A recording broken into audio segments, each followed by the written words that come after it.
আজকে আমাদের পেহেলগাম থেকে বেতাব ভ্যালি যাব, মানে প্রায় পেহেলগামটা পুরোটাই ঘুরবো। তারপর আপেল গার্ডেন যাব। তো সকাল সকাল রেডি হয়ে আমরা বেরোলাম। সকালের টেম্পারেচার মানে প্রচণ্ড ঠান্ডা ছিল, আর আমরা তার মধ্যে স্নান করে রেডি হয়ে, কারণ স্নান তো করতেই হবে, সকাল সকাল বেরোচ্ছি ঘুরতে, সেই রাত হয়ে যাচ্ছে হোটেলে ফিরতে ফিরতে। তো সেই কারণে সকাল সকাল আমাদের স্নান কমপ্লিট করতেই হবে অবভিয়াসলি। তো প্রচণ্ড ঠান্ডা ছিল, কিন্তু বেতাব ভ্যালি জায়গাটা খুব ভালো লেগেছে আমাদের সবারই। বেতাব সিনেমা যেটা হয়েছিল, হিন্দি সিনেমা সানি দেওয়ালের, তো ওই বেতাব ভ্যালিতেই শুটিং হয়েছিল। তো আরও অনেক জায়গায় আরও অনেক শুটিং স্পট ছিল, সেই জায়গাগুলো আমরা যেতে পারিনি, কারণ সেখানে অলরেডি শুটিং হচ্ছিল, তাই জন্য ওটাকে ক্লোজ করে রেখেছিল রাস্তাটা। তাই আমরা বেতাব ভ্যালি গিয়েছিলাম ফার্স্টে, তারপরে আমরা ওখানে পুরোটাই ঘুরলাম, দেখো তোমরা। আর তারপরে আমরা গেলাম আপেল গার্ডেন।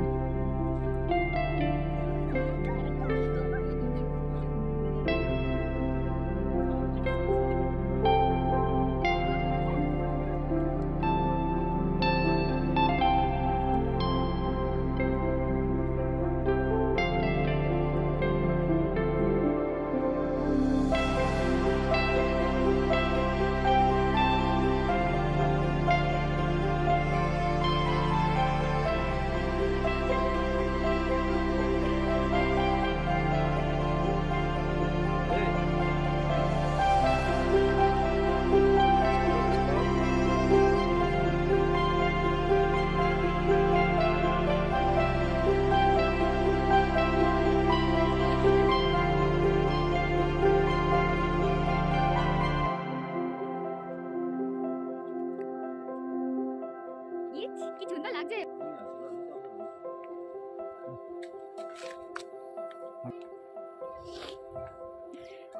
এখন আমরা এসেছি বেতাব ভ্যালি, যেখানে বেতাব সিনেমার শুটিং হয়েছিল। সেখানে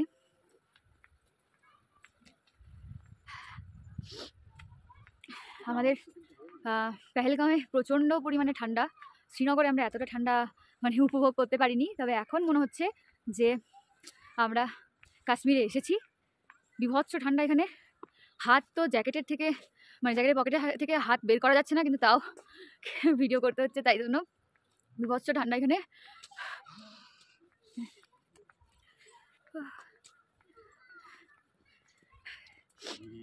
আমরা সকাল সকাল স্নান করে ব্রেকফাস্ট করে তারপরে বেরিয়ে গেলাম।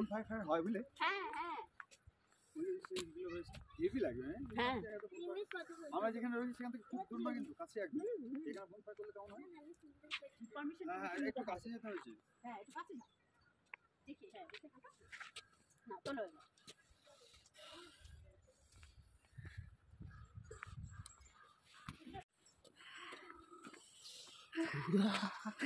কি ঠান্ডা, কি ঠান্ডা। প্লিজ ক্ষমা করে দিন, প্লিজ ক্ষমা করে দাও, এত ঠান্ডার মধ্যে আমি আসতে চাইনি, প্লিজ। দেখাচ্ছি তোমাদেরকে, দেখো এখন টেম্পারেচার, এটা বেতাব ভ্যালি পেহেলগামে টেম্পারেচার। উফ,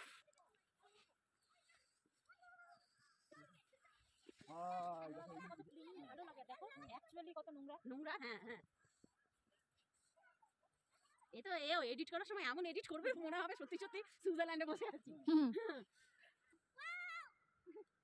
ও চারিদিকে শুধু যেতে ইচ্ছে করছে না। বেশ ঘন্টাখানেক ছিলাম আমরা বেতাব ভ্যালিতে, কারণ অনেক বড় জায়গা, ঘুরতে অনেক সময় লেগেছে আমাদের। খুব ভালো লেগেছে সকালকার ওখানকার যে পরিবেশটা, খুব ভালো লেগেছে। আর সাংঘাতিক ঠান্ডা ছিল। তো ওখান থেকে আমরা বেতাব ভ্যালি ঘুরে নিয়ে আমরা তারপর গেলাম আরু ভ্যালি। কিন্তু আরু ভ্যালি গিয়ে আমি আরু ভ্যালিটা পুরো ঘুরতেই পারিনি, আর আমার জন্য ঘুরতে পারিনি আমার হাজব্যান্ড, কারণ আমার প্রচণ্ড শরীর খারাপ করছিল। মানে এতটাই রাস্তা আর কি ঘুরে ঘুরে যাচ্ছিল, আমার প্রচণ্ড মাথা ঘুরছিল। তো তাই আরু ভ্যালিতে পৌঁছে আমি এক জায়গায় বসলাম, আমাদের বাকি যারা সবাই ছিল সদস্যরা সবাই ঘুরলো, কিন্তু ওই যে আমার জন্য অসুস্থ হয়ে পড়েছে আরু ভ্যালিতে এসে, শরীর খুব খারাপ করছে, সেই জন্য বসে আছে। কী হয়েছে তুই, কী হয়েছে? বলো বলো বলো, কী হয়েছে বলো। শরীর কেমন লাগছে এখন? শরীর কেমন লাগছে? মাথা ঘুরছে, শরীরটা খুবই খারাপ লাগছে। তার জন্য সবাই আমাদের গ্রুপটা ঘুরতে গেছে, আমরা দুজনে যাইনি, অসুস্থ হয়ে পড়ে আছে। তারপর আমি কিছুক্ষণ একটু বসে রেস্ট নিলাম, তারপর শরীরটা ঠিক হলো। আর তারপরে আমাদের আবার গাড়ি শুরু হলো, আমাদের একদম আপেল গার্ডেনে আমরা নামলাম। আর সেখানে তো মানে এত ভালো লাগছে, ওখানে দুধারে, রাস্তার দুধারে অসংখ্য আপেল গাছ, গ্রিন অ্যাপেল, রেড অ্যাপেল, সব রকম আপেল ছিল। আর মানে কি ভালো লাগছে জায়গাগুলো দেখতে, চারিদিকে আপেল বাগান। আমরা তো মানে নিজের হাতে আপেল পেড়ে কিনে আনলাম, তারপর আমরা আপেল, টাটকা আপেল একদম জুস, মানে ওরা বানিয়ে দিল, জুস করে খেলাম আমরা। আর ও তো এমন এত ওর শখ ছিল যে আমি গাছে উঠে আর কি আপেল তুলবো পারবো, তো সেটাও করলো। খুব ভালো লেগেছে আমার। প্রত্যেকটা দিন আমাদের কাছে মানে খুব ভালো কেটেছে। আজকের মতো এখানে শেষ করলাম, নেক্সট ভিডিও আসছে।